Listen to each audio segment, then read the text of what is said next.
వీళ్ళకి తెలుగు మార్కెట్ కావాలి, తెలుగు ఆడియన్స్ డబ్బులు కావాలి. హాయ్ అందరికీ, welcome to perspective matters. LIK love insurance company movie review. ఈ సినిమా చాలాసార్లు పోస్ట్ పోన్ అయ్యి ఫైనల్గా నిన్నైతే రిలీజ్ అయింది. నిన్న ఉదయం నుంచే సినిమా గురించి మిక్స్డ్ టాక్ వింటున్నాను నేను కూడా. ఇంకా ఫైనల్గా నేను నైట్ సినిమాకి వెళ్ళాను, కూర్చున్నాను. ఫస్ట్ హాఫ్ అయింది. ఫస్ట్ హాఫ్ బాగానే ఉంది అండ్ సోషల్ మీడియాలో మాట్లాడుతున్నంత నెగిటివ్గా అయితే ఏం లేదు సినిమా. ఈ సినిమా డైరెక్టర్ ఎవరో కాదు, మన హీరోయిన్ నయనతార ఉన్నారు కదా, ఆవిడ హస్బెండ్ విఘ్నేష్ శివన్. ఆయన గతంలో కొన్ని సినిమాలు డైరెక్ట్ చేశారు. అలాగే లిరిసిస్ట్గా అండ్ స్క్రిప్ట్ రైటర్గా కూడా చాలా సినిమాలకు వర్క్ చేశారు. ఈ LIK మూవీ ఒక typical Pradeep Ranganathan template cinema. Youth and వాళ్ళ రిలేషన్షిప్ స్టేటస్ ని టార్గెట్ చేస్తూ సినిమా ఉంటుంది. కాకపోతే ఈ సినిమాలో యూత్, రిలేషన్షిప్ స్టేటస్, లవ్ స్టోరీతో పాటు ఇంకో కాన్సెప్ట్ కూడా ఇంక్లూడ్ చేశారు. అదేంటంటే హ్యూమన్స్ అండ్ మొబైల్ అడిక్షన్. ఇంకా ఈ సినిమాలో పాజిటివ్స్ విషయానికి వస్తే, ఈ సినిమాకి ఫస్ట్ పాజిటివ్ పాయింట్ ఏంటంటే ఈ సినిమా బేసిక్ ఐడియా. ఈ సినిమా మొత్తం 2040 బ్యాక్ డ్రాప్ లో జరుగుతూ ఉంటుంది. అంటే 2040 సంవత్సరం వచ్చేసరికి మనుషులు మొబైల్స్ కి ఎంతగా ఎడిక్ట్ అయిపోతారు అనేది డైరెక్టర్ ఈ సినిమా ద్వారా చూపించాలనుకున్నారు. ఇంకా ఈ సినిమాకి నెక్స్ట్ పాజిటివ్ పాయింట్ ఏంటంటే సినిమాటోగ్రఫీ. కెమెరా వర్క్ చాలా బాగుంది. ప్రతి ఫ్రేమ్ చాలా అందంగా కనిపిస్తుంది.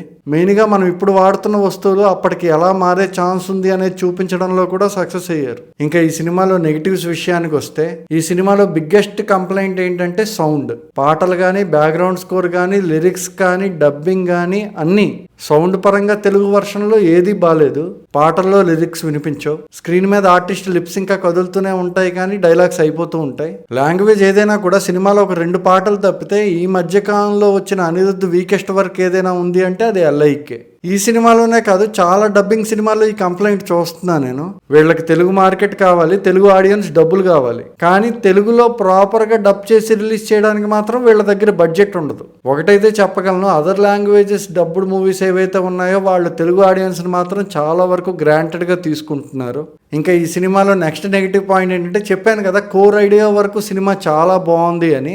ఆ ఐడియాని ఒక కథగా రాసి ఆ కథని సినిమాగా తీసే ప్రాసెస్లో మాత్రం అగైన్ కంప్లీట్ ఫెయిల్. అంటే ఫస్ట్ హాఫ్ వరకు కథ కొంచెం కొత్తగా అనిపించడం, ఆ వరల్డ్ కొంచెం చూడడానికి బాగుండడం, ఇంకా క్యారెక్టర్స్, వాటి ఇంట్రడక్షన్, వీటి వల్ల కొంచెం ఎంటర్టైన్ అయ్యి ఓకే అనిపించింది. కానీ సెకండ్ హాఫ్కి వచ్చేసరికి మాత్రం ఇంకా సినిమాటిక్ లిబర్టీ వాళ్ళ ఇష్టం వచ్చిన రేంజ్లో తీసుకున్నారు. ఈ సినిమాలో నెక్స్ట్ నెగిటివ్ పాయింట్ ఏంటంటే ఈ సినిమాలో క్యారెక్టరైజేషన్స్. అంటే తెలుగులో ఒక సామెత ఉంటుంది, గోల్డ్ పెరిగితే వేళ్ళు కట్ చేసుకోకూడదు అని.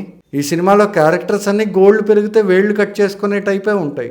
ఒక్కటంటే ఒక క్యారెక్టర్ కూడా నార్మల్గా ఆలోచించదు.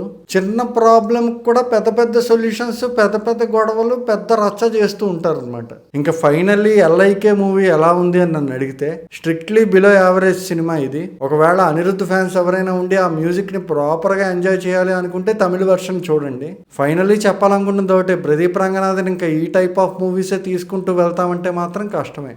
మరో రివ్యూతో మళ్ళీ కలుద్దాం. Until then bye.